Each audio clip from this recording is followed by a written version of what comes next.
Corona ये शब्द डर का दूसरा नाम बन गए हैं। कोई छींके खांसे तो लोग उसे घूरने लगे हैं, लेकिन जानकारी का बेहद अभाव है।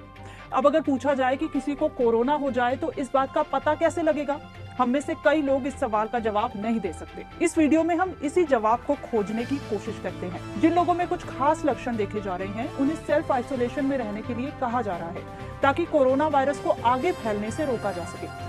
अगर आपको बुखार है या लगातार खांसी हो रही है तो आपको 7 दिन तक घर में रहना चाहिए, और जो लोग आपके साथ रहते हैं उन्हें 14 दिन तक घर में रहना चाहिए।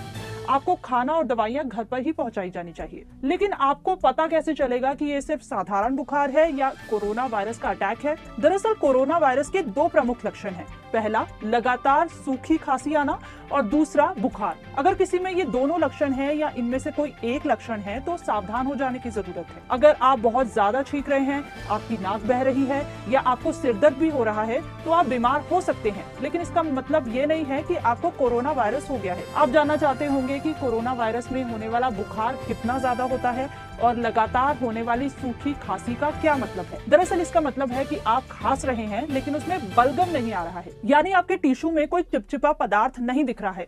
लगातार खांसी का मतलब है कि आप बार बार खांसे जा रहे हैं, यानी आपको बार बार अपना गला साफ करने की जरूरत महसूस हो रही है। और कैसे पता लगाएं कि आपको जो बुखार हुआ है क्या वो बुखार कोरोना वायरस वाला बुखार है? सबसे पहली बात तो आपको बुखार होगा तो आपको पता चल जाएगा। तकनीकी तौर पर अगर आपके शरीर का तापमान 37.8 डिग्री सेल्सियस या 100 डिग्री फ़ारेनहाइट से ज्यादा हो गया है तो आपको बुखार है।